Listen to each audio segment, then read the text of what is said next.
Assalamualaikum warahmatullahi wabarakatuh. Waalaikumsalam warahmatullahi wabarakatuh. Alhamdulillah rabbil alamin, wassalatu wassalamu ala asyrafil anbiya'i wal mursalin wa ala alihi wa ashabihi wa man tabi'ahum bi ihsanin ila yaumiddin. Wa qala subhanaka la ilma lana illa ma 'allamtana innaka antal alimul hakim.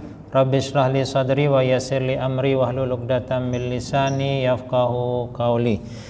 Bapak yang saya hormati, alhamdulillah, puji dan syukur mari kita sama-sama haturkan kehadirat Allah Subhanahu wa taala biqaulina alhamdulillahirabbil alamin.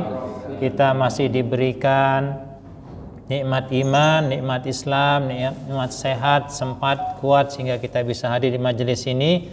Tentunya kita berharap semoga Allah Subhanahu wa taala mencatat seluruh aktivitas kita pada malam hari ini sebagai kebaikan. Amin ya rabbal alamin. Salawat dan salam mari kita sama-sama haturkan kepada junjungan Nabi Agung Muhammad sallallahu alaihi wasallam, kepada para keluarga, sahabat serta seluruh pengikutnya termasuk kita di dalamnya. Semoga Allah karuniakan kepada kita semua keistiqomahan untuk menjadikan beliau sebagai teladan dalam kehidupan kita sehari-hari. Bapak-bapak sekalian yang saya hormati, mari kita doakan saudara-saudara kita yang hari ini sedang sakit. Semoga Allah angkat penyakitnya dan beri kesembuhan. Saudara-saudara kita yang rezekinya sempit, semoga Allah lapangkan rezekinya dan beri keberkahan. Saudara-saudara kita yang punya banyak masalah, yang mendapatkan ujian dari Allah, semoga Allah beri solusi dan beri kesabaran sehingga bisa menjadi amal kebajikan. Dan kita, anak-anak kita serta pasangan kita, semoga menjadi salih dan salihah, menemani kita di surganya Allah kelak. Amin ya rabbal alamin. Baik Bapak, bagaimana kabarnya malam hari ini? Alhamdulillah sehat semua nggih? Sehat, bahagia. Alhamdulillah. Saya mencoba untuk mengawali kajian kita pada malam hari ini dengan sebuah anekdot atau sebuah cerita sederhana. Ini bicara tentang kehidupan kita sehari-hari. Jadi bila ada orang misalkan yang meminta kepada pasangannya, ya, Kang Mas, ya, aku minta sekuntum bunga. Lalu Kang Masnya ini ngasih apa? Ngasih pohon kaktus yang berduri. Jadi calonnya atau pasangannya minta, saya minta sekuntum bunga, tetapi yang dikasih apa? Kaktus berduri. Kira-kira orang yang minta kecewa enggak? Kecewa. Kemudian mintanya sekuntum bunga, dikasih kaktus yang berduri. Pada kasus yang lain, anak-anak minta kepada ibu, Bu atau Bunda, saya kepingin binatang yang kecil, mungil, tapi lucu, indah. Lucu dan indah. Lalu si ibunya, ya, memberi ulet bulu. Kira-kira kecewa apa enggak? Kecewa. Bapak dan Ibu, ya, Bapak-bapak sekalian, pernah lihat bunga kaktus enggak? Bagus enggak? Lebih bagus mana bunga kaktus dengan bunga mawar? Bagus bunga mawar. Belum tentu. Ya, karena saking seringnya, sesungguhnya bunga kaktus itu lebih indah. Bunga kaktus atau pohon kaktus kan mesti berbunga gitu loh. Artinya orang ini orang yang tidak sabar, ya. Sama seperti si anak tadi minta binatang kecil mungil, kemudian dikasih apa? Ulet bulu. Kira-kira ulet bulu bisa menjadi binatang kecil mungil enggak? Bisa jadi, karena dia jadi kupu-kupu yang begitu indah. Itulah kehidupan kita yang sesungguhnya. Jadi Allah itu ngasih ya banyak kebaikan untuk kita. Ya, surga itu kebaikan bukan? Kebaikan. Cuman kita tidak sabar untuk meraihnya gitu loh. Kita ini kepingin hidup instan, itu yang tidak boleh. Ya, dan ini yang harus kita banyak ajarkan kepada anak-anak kita, bahwa hidup ini ada proses di dalamnya. Tidak boleh orang itu hidup dengan model instan. Ya, jadi ketika dia minta, harusnya dia bersabar. Sama kalau kita kepingin surga, ketika kita ibadah pun harus bersabar. Ya, yang terjadi di kita, pokoknya saya minta apapun kudu dikasih. Ya, lihat sholat kita benar apa tidak, kita tidak pernah memperhatikan. Ya enggak? Tapi ketika berdoa, sungguh-sungguh dia berdoa, ya Allah berikan saya rezeki yang banyak, rezeki yang warna-warna, berikan saya, ya enggak? Padahal dia tidak pernah melihat, benar enggak selama ini dia lakukan, kok berani-beraninya meminta dengan penuh kesungguhan. Maka penting untuk kita ini bersabar dalam kehidupan ini.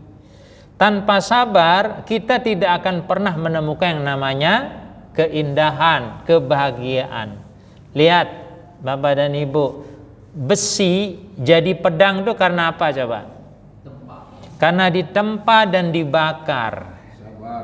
Ya, coba kalau hanya sekali dibakar, sekali ditempa jadi pedang enggak? Enggak. Harus berulang kali. Dia sabar untuk memenuhi ketentuan-ketentuan yang ada. Ini menjadi sebuah pembelajaran Bapak-bapak sekalian. Dalam hidup ini kita harus bersabar, mengikuti proses yang ada. Maka saya kemarin mengingatkan, nih loh ya, kalau kita mau memperbaiki sholat kita, perbaiki bukan hanya dari bacaan saja, tapi mulai dari kita mendengar azan. Ya, kenapa mulai dari mendengar azan? Karena dalam azan itu kita diajarkan tentang cara berpikir yang benar dalam kehidupan ini. Hafal azan yang pertama. Allahu Akbar berarti Allah yang maha besar, yang lain itu kecil. Ketika ada orang yang punya keyakinan penuh bahwa Allah yang maha besar dalam kehidupannya, ketika dia menghadapi masalah, dia tidak akan cepat goyah. Kenapa? Karena dia masih punya Allah yang maha besar. Ya, jadi azan itu bukan ungkapan biasa, tetapi cara yang harus kita miliki dalam kita berpikir. Terus, asyhadu alla ilaha illallah. Allah yang maha besar itu siapa? Dialah zat yang aku sembah. Ilahiyah, la ilaha illallah. Ya, di zat yang aku sembah, Allah yang maha besar itu adalah zat yang aku sembah. Ya, wa asyhadu anna Muhammadar Rasulullah, dan aku berkeyakinan bahwa Allah yang saya sembah ini punya utusan, namanya Muhammad sallallahu alaihi wasallam. Untuk apa utusan itu? Untuk ngajak kita apa? Salat, hayya alas salah. Pola pikir kita harus seperti itu Bapak-bapak sekalian. Untuk apa kita salat? Hayya alal falah, agar kamu itu sukses, bahagia, berhasil. Lalu setelah kamu berhasil ngapain? Allahu Akbar lagi. Kamu harus punya keyakinan bahwa walaupun kamu sukses, walaupun kamu berhasil, masih Allah yang maha besar. Bukan kesombongan setelah orang berhasil. Ya, jadi setelah orang berhasil apa? Kita tetap mengagungkan Allahu Akbar. Ya, Allahu Akbar kembali diakhiri dengan apa? Ungkapan, karena itu hanya engkaulah zat yang aku sembah. Itu makna la ilaha illallah. Uluhiyah itu artinya adalah tauhid tentang penyembahan. La ilaha illallah. Jadi tidak Tuhan kecuali Allah yang aku sembah. Itu maknanya dari ungkapan syahadatain itu. Oke, setelah azan apa? Iqamah.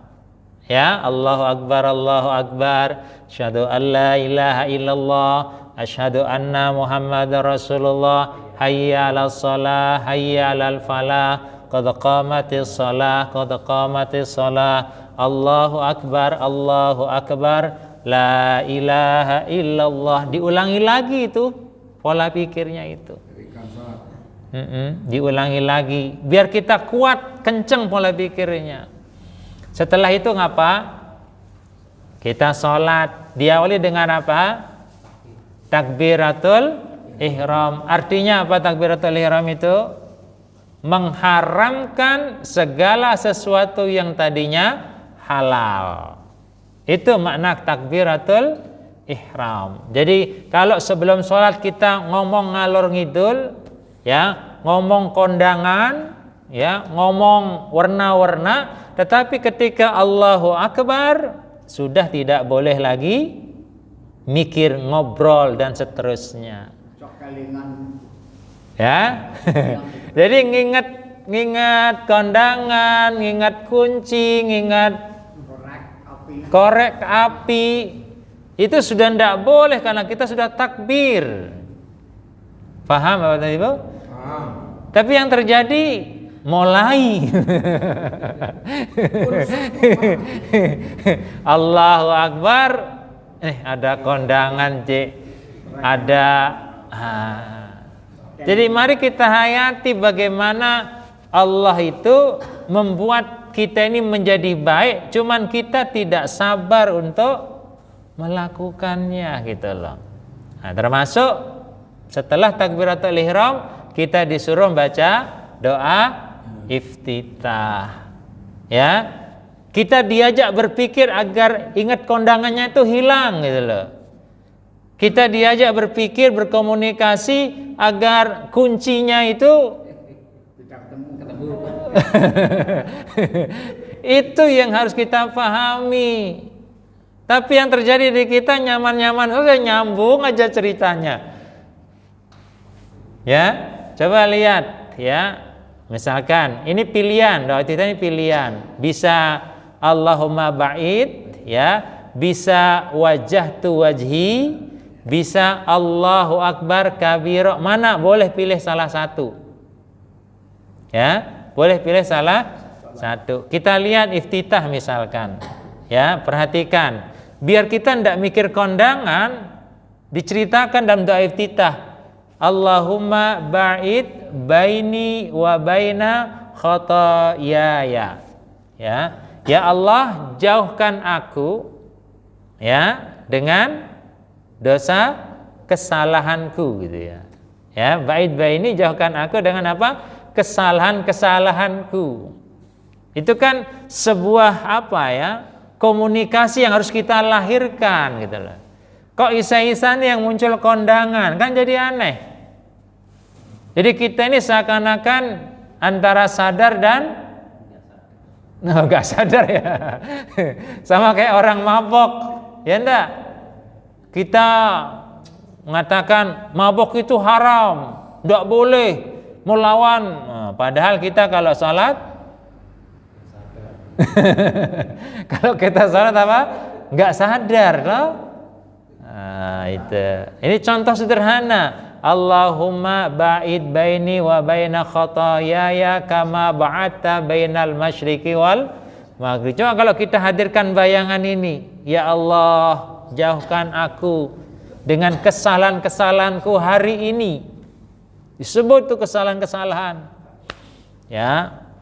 Ya Allah, ya, jauhkan aku dengan segala kesalahan-kesalahanku hari ini. Hari ini misalkan kita jadi orang bangsawan, bangsa tangi awan. Ngomong itu, hadirkan itu gitu loh, ya. Nah, itu yang harus kita lakukan. Coba contoh lain lagi iftitah yang kedua itu, ya. wajjahtu wajhiya lilladzi fataras samawati wal arda. Aku hadapkan wajahmu kepada zat yang menciptakan langit dan bumi. Coba bayangkan.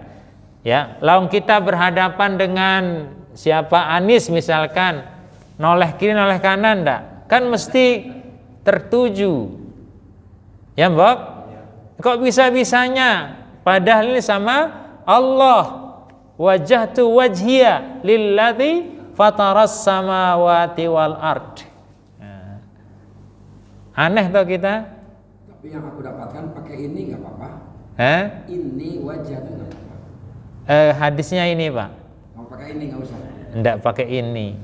Ini hadisnya yang saya ambil, ya. Jadi wajjahtu wajhiya lillazi. Nah, ini menjadi sebuah evaluasi dalam diri kita, Bapak-bapak. Maka tadi kalau ada pertanyaan, ada orang 60 tahun sholat, ya, masuk ke dalam neraka. Kenapa? Penyebabnya dia tidak sempurna dalam bacaan, dalam gerak, dan tidak ada tumakninah. Ya, jadi jangan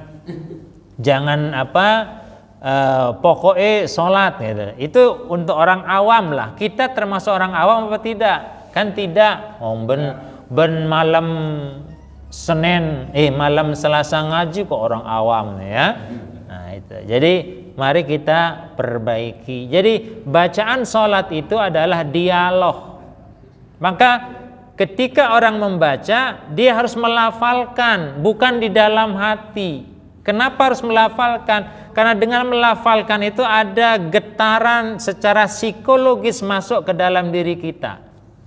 Coba kalau Anda membaca dalam hati, nggak kerasa itu sholat. Kalau dolin. Nggak kerasa. Maka dia harus pahami. Maka tekniknya nanti Bapak-bapak sekalian, ambil salah satu lah. Ambil salah satu, ya, lalu pastikan kita pahami apa yang kita baca untuk memberikan atau melanjutkan takbiratul ihram tadi, mengharamkan sesuatu yang tadi kita halal. Setelah takbir kita sudah tidak perlu mikir lagi seperti itu. Ya, ini berkaitan dengan iftitah. Doa sujud, ya, boleh milih, ya. Satu misalkan subhanaka Allahumma rabbana wa bihamdika Allahumma gfirli, boleh, ya. Ini juga dialog. Maha suci engkau, subhanak, ya, rabbana wa bihamdika Allahumma gfir, ya Tuhan kami, ya, dan segala puji untukmu, ya Allah ampunilah aku. Subuhun kudus Rabbul malaikati warruh. Ini memuji. Memuji siapa? Tuhan. Pun harus konsentrasi di dalamnya. Ya. Memuji orang tapi tidak fokus kan sama aja bohong. Ya. Kemudian bisa juga subhana rabbiyal azim. Ini juga memuji.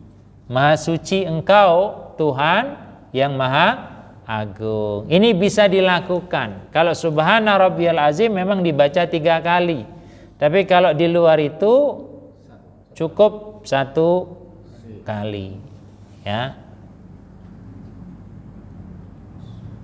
Kemudian doa sujud juga ada 3. Ya. Subhana rabbiyal a'la dibaca 3 kali sama, ya. Sami Allahu liman hamidah, sama pilihannya tadi sama ya. Yang doa sujud yang 1, 2 sama kayak atas. Ya. Nah, yang ketiganya adalah subhana rabbiyal a'la. Kemudian doa i'tidal sami Allahu liman hamidah rabbana walakal hamdu. Ya. Atau rabbana Allahumma rabbana walakal hamdu mil'us samawati wa mil'ul ardi wa mil'a ma syi'ta min syai'im ba'du. Pilih, terserah mana yang mudah untuk kita fahami. Oke. Nah, kemudian doa i'tidal yang ketiga, Rabbana walakal hamdu hamdan katsiran thayyiban mubarakan fih. Bisa juga. Jadi pilihan. Ya, pilihan. Doa di antara dua sujud, ya. Allahumma gfirli warhamni wajburni wahdini warzuqni. Kalau kita membacakan cepet-cepetan, padahal satu kata itu satu permintaan. 8 permintaan. Ya, ada juga 8 permintaan. Ada yang 5 permintaan, yang lebih rajih yang 5 permintaan. Ya, jadi ya Allah, ampuni aku atas segala kesalahanku. Sayangilah aku dengan sifat-sifat-Mu yang Maha Pengasih. Ya. Wajburni, ya, berikanlah kecukupan bagiku atau perbaiki aku bisa. Ya, wahdini, tunjukkanlah aku, warzuqni, berikanlah rezeki kepadaku. Nah, ini hal-hal yang mungkin monggo kita perbaiki bersama-sama, ya.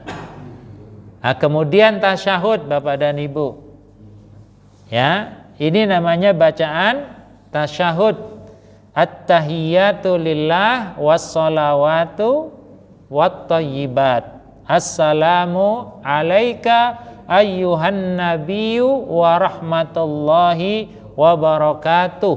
Assalamu alaina wa ala ibadillahi salihin. Ashhadu an la ilaha illallah wa ashhadu anna Muhammadan abduhu wa rasuluh. Setelah itu berselawat.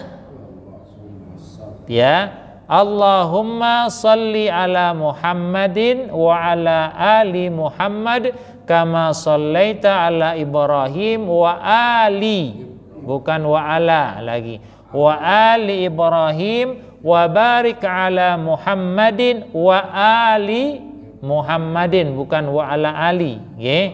Hadisnya seperti itu. Kama barakta ala Ibrahim wa ali Ibrahim innaka hamidum majid. Itu tasyahud awal plus salawat. Kemudian ada tuntunan untuk berdoa di tasyahud awal. Nah, ini doanya, ya.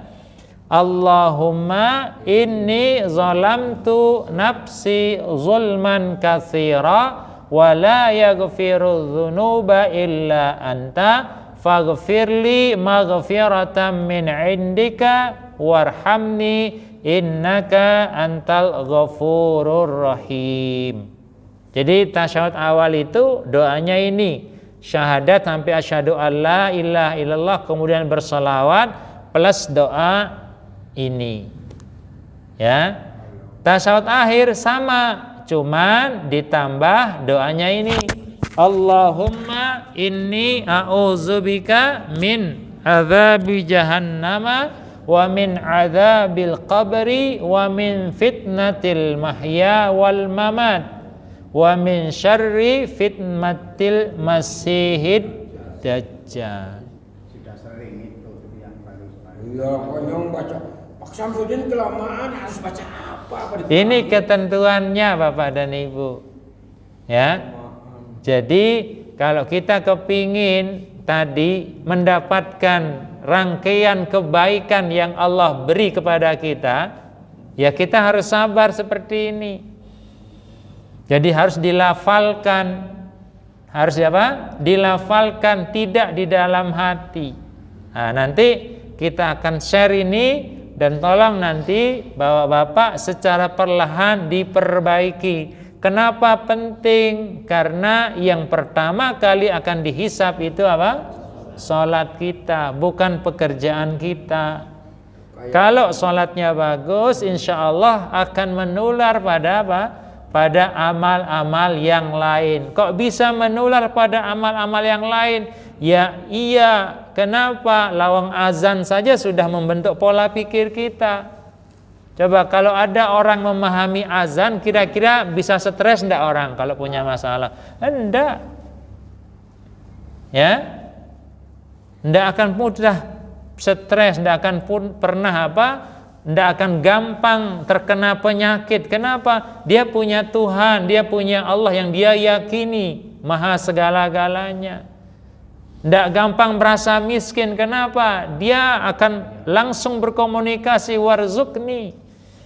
Ya, dan dia merasa nyaman hidupnya. Kenapa? Dia meyakini dosa-dosa yang dia miliki Allah akan hapus. Allahumma ba'id baini. Dan dia akan punya wawasan yang panjang, tidak pendek, karena diajari antara masyrik dan maghrib, timur dan barat, gitu loh.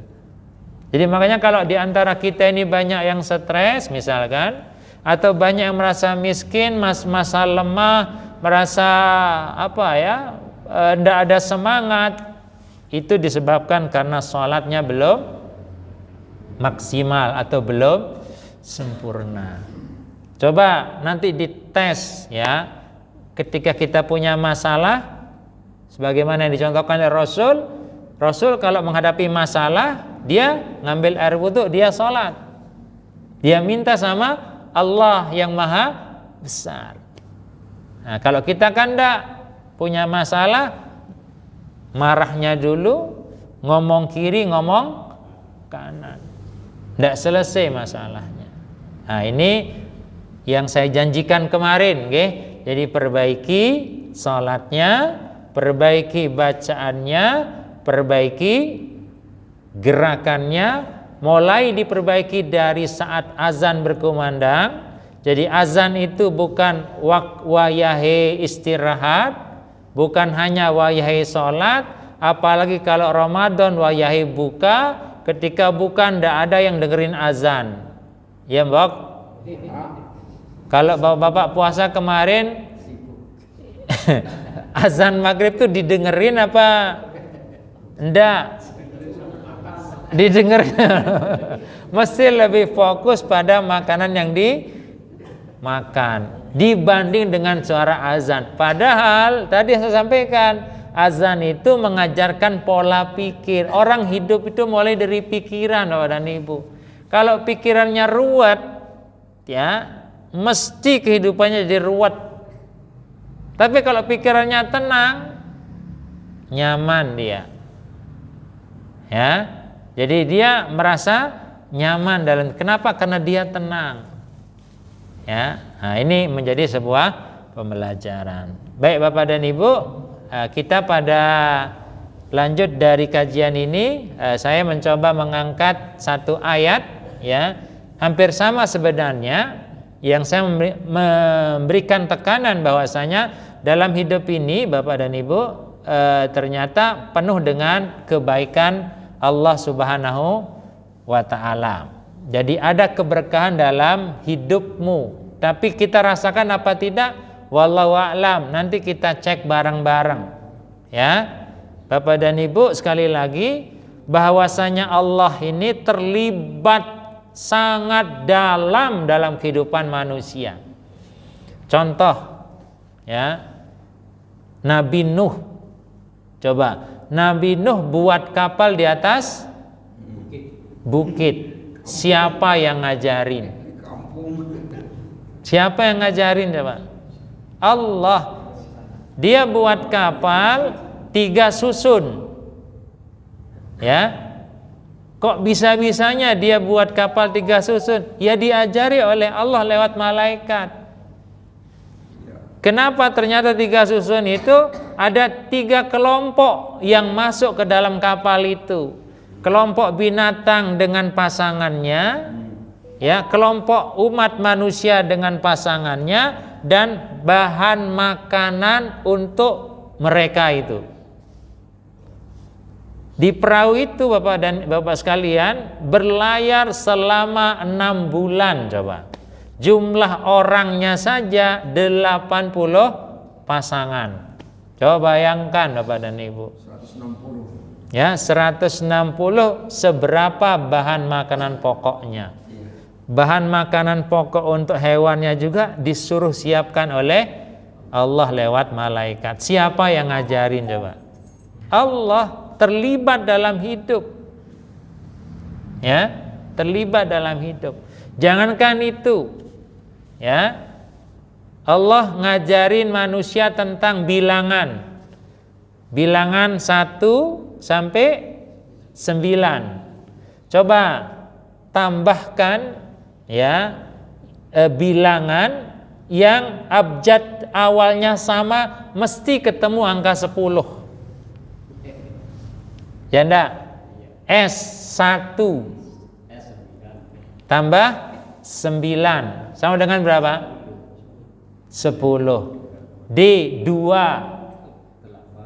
tambah 8 sama dengan 10. T3 tambah 7, 10. E4 tambah 6 sama dengan 10. L5 tambah L5 sama dengan, tidak ada yang kebetulan. Ya Mbok? Tidak ada yang kebetulan, semua sudah Allah desain. Cuman kita yang kurang sabar.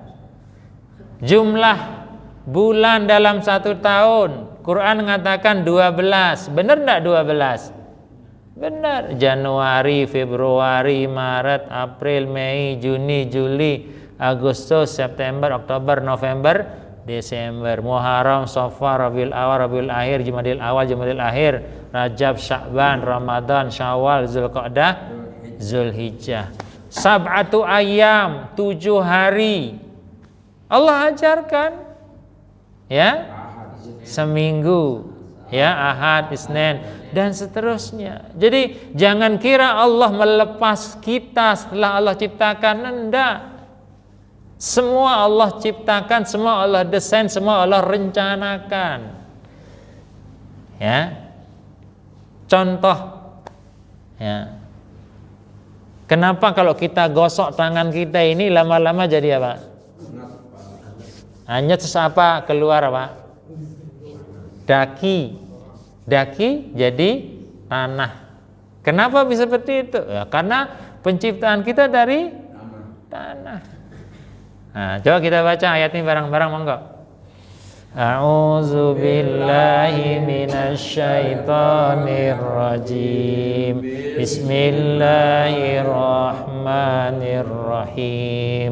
Wallahu khalaqakum min turabin thumma min nutfatin thumma ja'alakum azwaja wa ma tahmilu min untha wa la tadau illa bi'ilmihi wa ma yu'ammaru min mu'ammarin wa la yunqasu min umurihi illa fi kitab inna zalika 'ala Allahi yasir.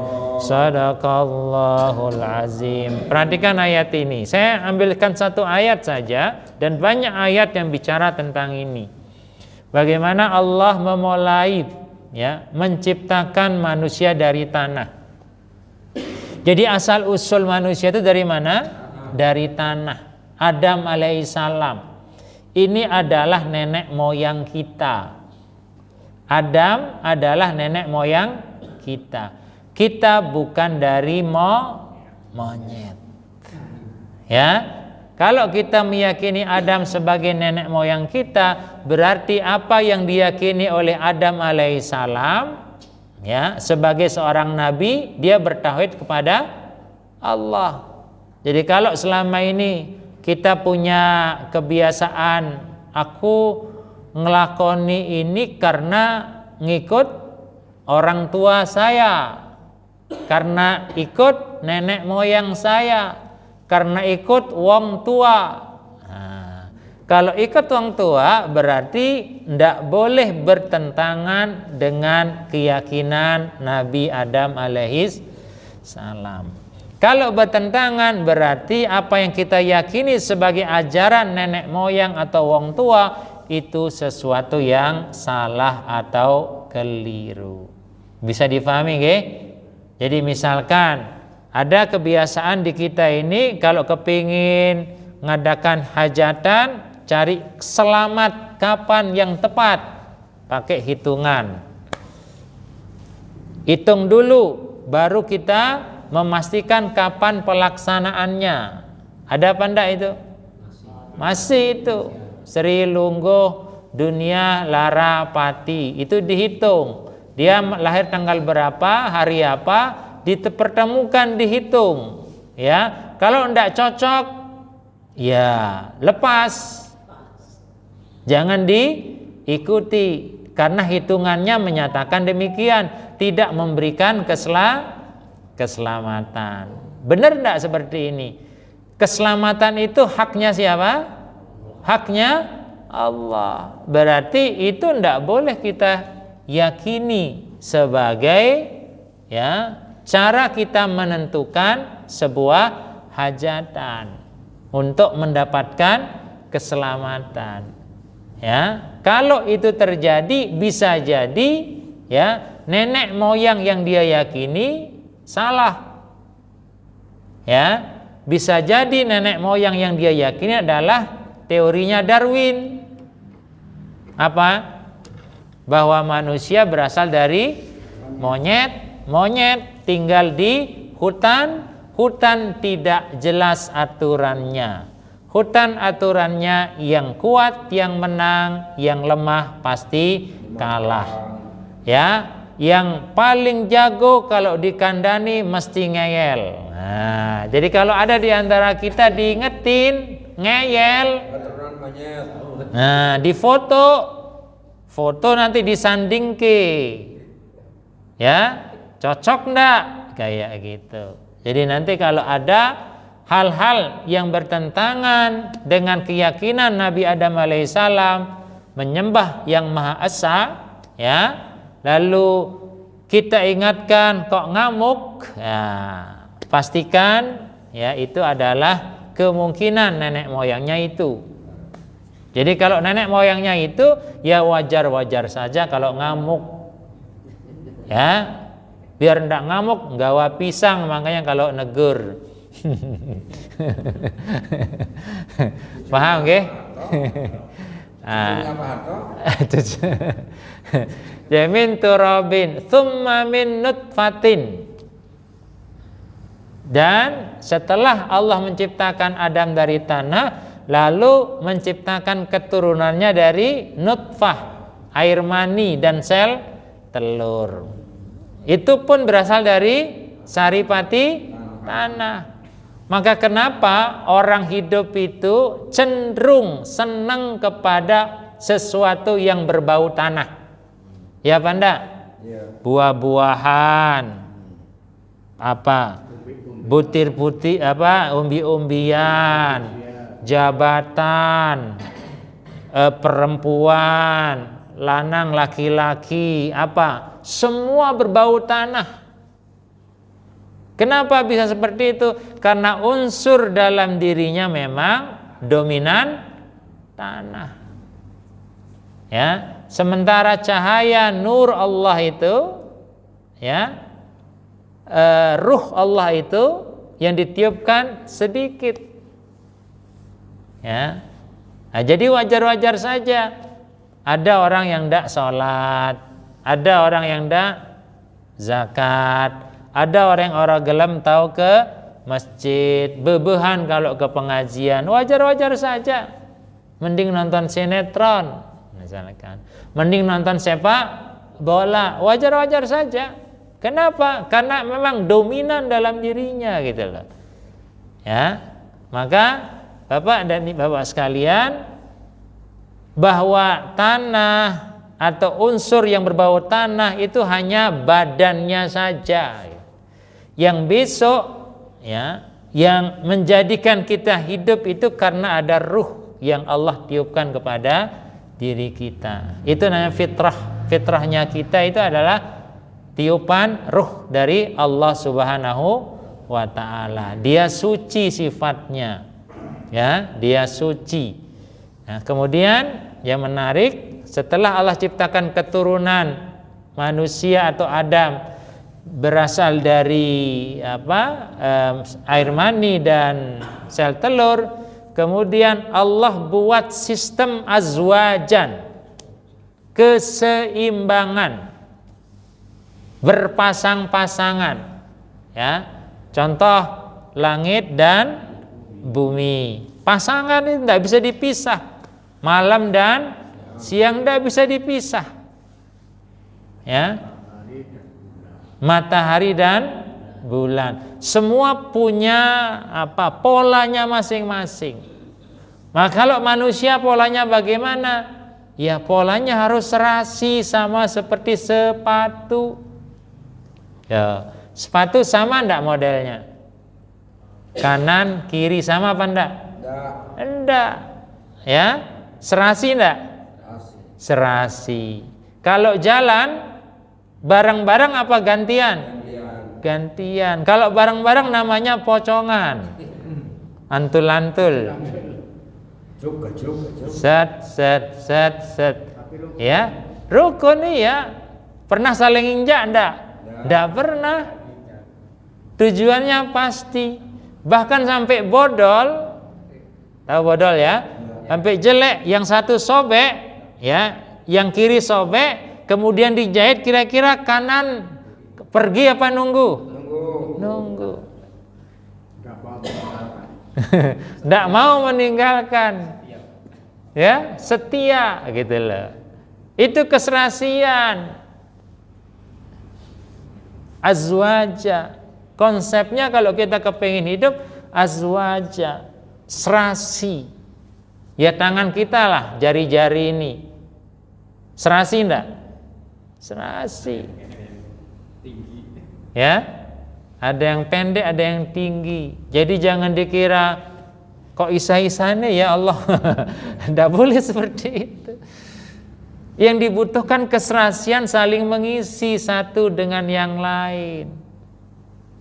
Ya, jadi kalau sampai ada orang kok kudung ini, gitu ya, kue kudung ini, nek ora salah. Dia tidak menghayati sistem yang Allah inginkan. Azwaja. Ada imam, ada makmum. Itu sebuah keserasian. Ya. Jadi imam tidak boleh ngotot kalau salah. Ya tahu? Makmum juga kalau diperintah oleh imam juga tidak boleh ngotot. Gitu lah. Harus ada keseimbangan satu dengan yang lain. Jadi atur sebelah tua lah. Jadi tidak bisa sendiri, dia harus berpasangan. Sama kayak, ini sering saya akan sampaikan Bapak dan Ibu, sama kayak emas dan timbangan. Mana yang paling mulia? Emas atau timbangan? Mas. Yang paling bernilai itu emas atau timbangan?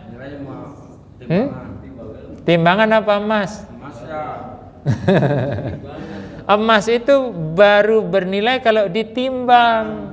Dia punya nilai. Tapi kalau tidak pernah ditimbang, tidak akan bernilai dia. Berapa nilainya? Kan tidak tahu. Ya. Jadi mana yang lebih bernilai? Timbangan apa emas jadinya? Timbangan. Bapak-bapak kalau mau dikasih, pilih timbangan atau pilih emas? Kita tidak boleh seperti itu. Masing-masing punya keutamaan. Kalau kita jadi emas, jangan lupakan timbangan. Ya, kalau kita jadi orang sukses, jangan lupakan orang tua kita. Kita bisa sukses karena orang tua kita. Maka birrul walidain itu konsep yang benar. Membuat keseimbangan hubungan antara anak dan orang tua. Ya, jadi monggo carilah keserasian dalam hidup ini. Kita tidak bisa sendiri-sendiri, harus hidup penuh keseimbangan dan keserasian. Ya, nah, lihat bagaimana Allah terlibat dalam semua itu. Jadi kita kan tahu karena Allah yang menyampaikan. Ya. Dari proses diciptakan dari apa? Tanah, kemudian dari sel telur, ya. Kemudian dibuatlah keseimbangan di antara kalian. Kemudian Allah pun tahu yang dikandung oleh seorang ibu, ya.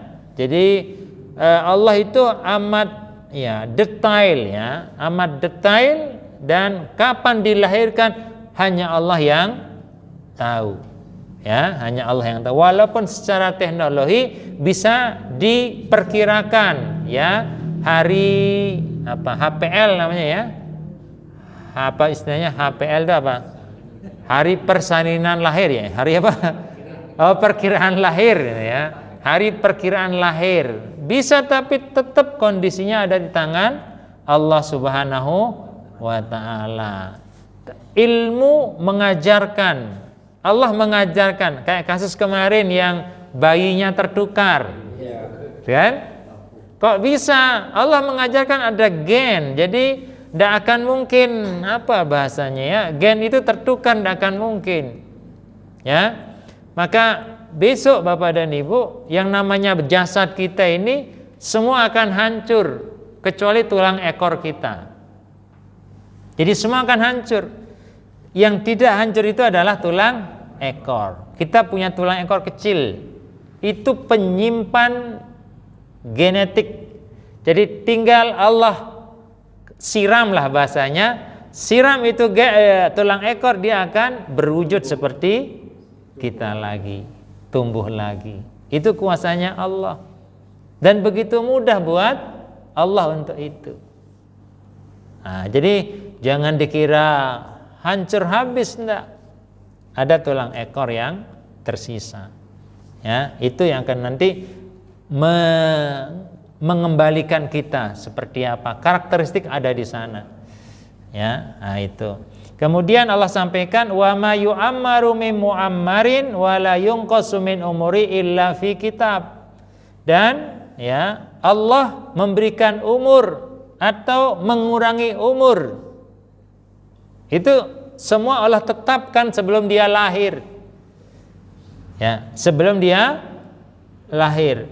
Jadi ini menjadi ketetapan buat kita, dan kita tidak perlu apa bahasanya, ya, protes, dan tidak perlu mencari, itu semua sudah ada batasan atau kadarnya, ya.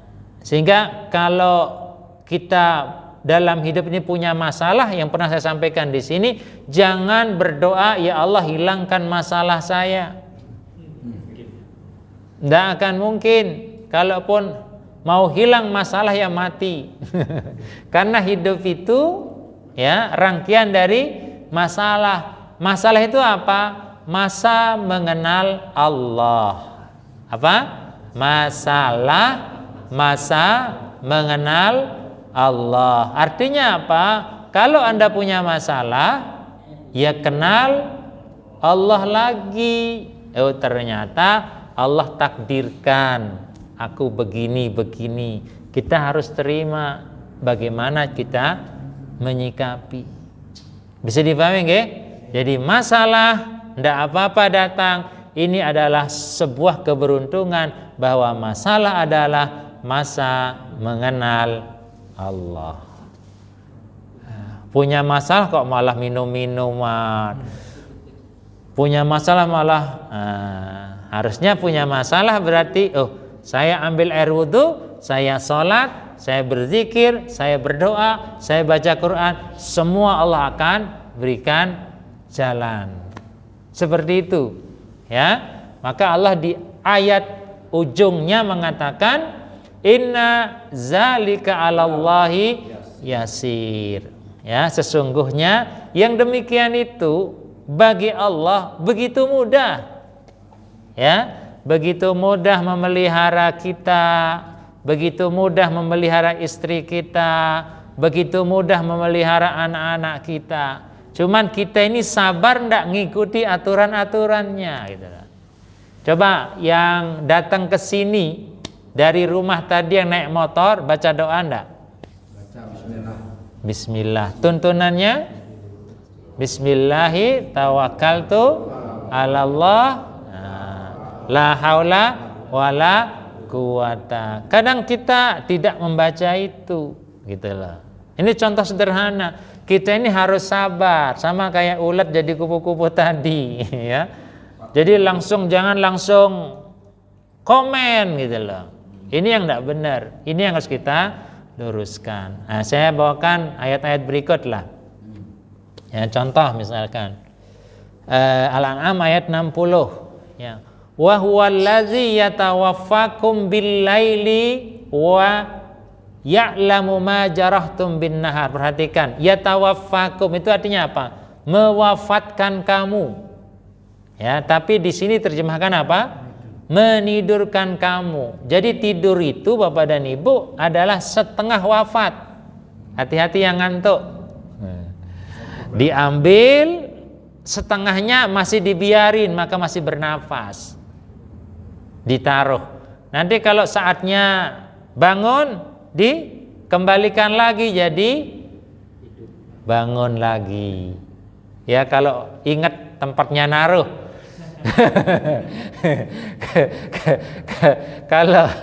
Kalau lupa tempatnya naruh, ya tawaffakum, maka doanya apa kalau kita mau tidur? Bismillah. Ya. Seperti mati toh? Karena tidur itu setengah dari kematian. Ya.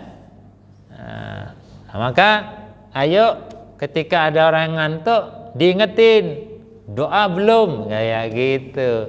Jadi jangan sampai ngantuk tanpa doa gitu. Doa belum. Nah, kalau belum doa baca. Nah, setelah itu ngantuk monggo. Nah, biar selamat. Wa huwallazi yatawaffakum bil-lail. Paham ya? Ini bukan saya ngomong ya. Jadi terjemahkan apa? Menidurkan kamu. Ya. Wa ya'lamu ma jarahtum bin nahar. Allah itu tahu apa yang kalian usahakan di siang hari. Tsumma yab'asukum fihi, ya. Kemudian kami buat kamu itu bisa bangun di siang hari untuk bekerja. Jadi memang bekerja itu lebih tepat siang hari bukan malam hari. Jadi kalaupun orang bekerja malam hari, tidak boleh lebih dari 3 malam berturut-turut, harus istirahat. Itu aturan Depnaker, ya. Itu di PKW jam malam. Harus istirahat itu. Ada istirahatnya, ya. Tsumma ilaihi marji'ukum tsumma yunabbi'ukum, nanti kamu kembali ke akhirat. Yunabbi'ukum bima kuntum ta'malun, akan aku kabarkan kepada kamu apa-apa yang kalian telah lakukan. Jadi besok akan diputar lagi. Ya, akan diputar lagi. Akan berbicara semua apa yang pernah kita sentuh. Ya. Jadi kalau dalam surat Yasin kan tangan berbicara. Bisa apa enggak? Bisa loh, sekarang aja sudah mulai kok sarser itu. Nah, ini bicara tangan. Ya, sarser itu bicara itu. Apalagi besok. Kalau sekarang ada kecerdasan intelijen artificial, AI atau IA itu. Ya, itu besok lebih canggih dari itu, gitu loh. Ya, maka kalimat-kalimat orang masuk neraka itu diterjemahkan dia sadar sendiri masuk ke dalam neraka. Jadi tidak perlu diperintah. Dia sudah masuk dengan karakteristik yang terbentuk dengan amalan-amalannya itu, dia otomatis masuk ke dalam neraka tanpa diperintah. Ya, jadi kalau kumpul besok itu sudah identitasnya gabung sendiri. Jadi yang kelompok tahajud, kelompok judi, kelompok gabung-gabung sendiri itu. Ya, itu luar biasa. Manusia aja sudah luar biasa, apalagi besok di akhirat lebih canggih lagi. Jadi jangan dikira saking banyaknya manusia jadi nunggunya lama, enggak. Ya, begitu mudah buat Allah. Ya. Ke neraka, kena nanti kelewatan ke surga masuk. Ini yang kedua. Wa anistaghfiru rabbakum tsumma tubu ilaihi yumatti'kum mata'an hasanan ila ajalin musamma wa yu'ti kullazim fadlin fadlah wa in tawallaw fa inni akhafu alaikum adzaba yaumin kabir. Jadi penting untuk pasrah kepada Allah, ya. Jadi ini yang harus kita coba tumbuhkan. Selama ini kepasrahan itu di kita itu sangat lemah kepada Allah. Pasrahnya kepada dunia. Ya, kepada dunia bukan kepada Allah. Jadi pasrah kepada Allah itu seperti apa? Adalah membiasakan untuk meminta ampun dan bertaubat. Karena kesalahan kita itu waktu tidak akan pernah ada yang kembali. Kalau sudah salah ya sudah, minta maaf, ya, bertaubat kepada Allah, udah pasrah, ampun dipikir mumet, stres kita nanti, ya. Jadi ampun dipikir mumet, ya. Kemudian kalau itu sudah kita lakukan, kita akan mendapatkan keutamaan atau keberkahan dalam hidup kita. Setelah kita berpasrah meminta ampun kepada Allah. Wa in tawallaw fa inni akhafu alaikum azaba yaumin kabir. Dan jika kalian berpaling, maka sesungguhnya aku takut atas kalian bahwa besok kamu akan mendapatkan azab pada hari yang besar. Jadi ini menjadi apa bahasanya kepada kita ya, pegangan kita bahwasanya mari kita sama-sama berpasrah kepada Allah kalau kita sudah berikhtiar. Jadi kepasrahan itu ada setelah orang itu berikhtiar. Jangan berpasrah kalau kita belum ikhtiar. Ya. Kemudian wa kulla insanin alzamnahu ta'irahu fi unukihi wa nukhriju lahu yaumal qiyamati kitaban yalqahu mansyura. Iqra kitabaka kafa binafsikal yauma 'alaika hasiba. Apa keutamaan ayat ini? Allah kasih tahu sebelum kejadian. Itu baiknya Allah. Jadi Allah kasih tahu kepada kita sebelum kejadian. Ya. Bagaimana kejadian yang akan dihadapi manusia besok? Ya, bahwa setiap manusia, ya, setiap manusia itu punya kalung, tenger, punya catatan, ya, punya catatan di masing-masing leher. Bacaan seperti itu, fi unukihi. Ya, kemudian catatan atau kalung itulah yang menentukan dia berada di mana. Catatan itu yang nulis siapa? Ya kita. Ya kita. Maka kalau kita punya catatan buruk, hapus catatan buruk itu dengan amal kebaikan yang bisa kita lakukan. Contoh yang sederhana saja yang banyak bisa menghapus itu, satu, silaturahim. Silaturahim itu bisa dapat 3. 1, dosanya diampuni. 2, umurnya diberkahi. 3, rezekinya bertambah. Kan lumayan, hanya datangi assalamualaikum, salim, tanya gimana kabar, terus mendoakan, selesai, dapat 3. Apalagi sholat berjamaah, dapat berapa? 27. Nah, ini kan luar biasa, ya. Dan itu hanya beberapa menit saja kok. Jadi kita harus pinter mana yang banyak kebaikan, mana yang banyak keberkahannya. Lakukan itu, ya. Apalagi contoh sholat sunat isyraq misalkan, enggak, sholat sunat isyraq, atau naik umroh atau naik haji. Ini yang harus kita pahami. Ya, jadi hal-hal sederhana kita harus bisa maksimalkan untuk kebaikan-kebaikan kita. Saya kira itu Bapak dan Ibu yang bisa saya sampaikan. Ada yang bertanya enggak? Yang tadi Yang mana? Yang 60 tahun? kan sebenarnya sholat orang yang rugi yang bangun itu yang sholatnya. Ya, jadi rusaknya sholat itu satu, ya, karena dia tidak tumakninah di dalam menjalankan. Ya, dua, kesempurnaan dalam gerakannya itu kurang, termasuk kesempurnaan bacaan. Tiga, bisa jadi ya kualitas sholat yang dilakukan tidak memberikan gambaran kebaikan dalam tingkah laku dia. Nah, satu di antara tiga itu yang bisa menyebabkan ruginya orang. Kalau dalam hadis lain pun disebutkan orang itu menjadi rugi karena keburukan yang dilakukan kepada orang lain, ya, yang menjadi pahala buat orang lain dan menjadi dosa buat kita. Itu bisa jadi seperti namanya al-muflis. Ya, jadi suka ngerasani orang, ya, apa yang kita rasani ini menjadi pengurang dari pahala yang kita, kebaikan yang kita miliki. Maka jangan atau hindari hal-hal yang demikian itu. Oke, jadi itu. Oke. Oke.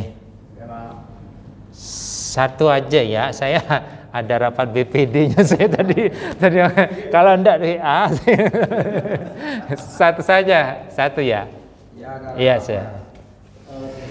Bagaimana cara kita mensikapi apabila kita menemukan seorang imam dalam sholat fardu bacaannya terlalu cepat atau gerakannya juga terlalu cepat sehingga kita tidak bisa mengikuti bacaan kita membaca sendiri. Contohnya baca Al-Fatihah belum selesai dia udah rukuk atau sujud.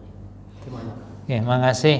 Jadi kalau dalam proses sholat, ya, dalam proses sholat, kalau si imam itu tidak bisa dikendalikan, ya, tugas kita sebagai makmum, ya, sesuai dengan bacaannya kita. Gitu. Misalkan alhamdulillahirabbil alamin arrahmanirrahim, Anda lafalkan dengan benar. Jadi kalau iya dengan lengkap. Jadi kalau si imam ndak ditegur ndak terus saja, ya lafalkan dengan benar bacaan jenengan, ya. Kalau tetap kalah, ya sudah, jangan tetap mengikuti si imamnya. Tetap mengikuti si imamnya, tidak boleh tafarruq. Ya, tetap mengikuti saja si imam karena kata kunci yang akan ditanya besok adalah si imam. Maka agar tidak seperti itu, penting buat takmir memastikan, ya, kriteria imam yang ditunjuk sebagai imam agar menenangkan jamaah. Itu tugas takmir itu. Ya, termasuk Bapak-bapak, saya mengusulkan dalam ketakmiran itu Mbokyao ada bidang pemberdayaan jamaah, gitulah. Karena ada beberapa pertanyaan, ada jamaah tapi sibuk karena ndak ada mata pencariannya sehingga jamaahnya ndak rutin. Ini kan hal-hal yang harus bisa diintervensi oleh si takmir untuk memberdayakan gimana caranya agar jamaah ini tetap rutin. Jangan sampai dia terganggu gara-gara ndak punya duit sehingga dia tidak sholat berjamaah. Jadi setiap takmir itu harus ada bagian pemberdayaan jamaah. Nanti dia yang menginisiasi, ya, agar jamaah-jamaahnya itu dari sisi ekonomi terjamin, ya. Dari sisi ekonomi dia bisa tanpa mengganggu kalau dia sholat berjamaah. Itu penting itu. Oke, ada beberapa takmir yang sudah siap seperti itu. Jadi jangan sampai jamaah itu gara-gara kerja yang tadinya rajin jadi tidak rajin. Saya kira itu, nggih, Bapak-bapak. yang bisa sampaikan. Ini nanti saya share nggih, saya share ke Pak Lili, nanti Pak Lili yang membagikan ke yang lain. Terima kasih. Assalamualaikum warahmatullahi wabarakatuh.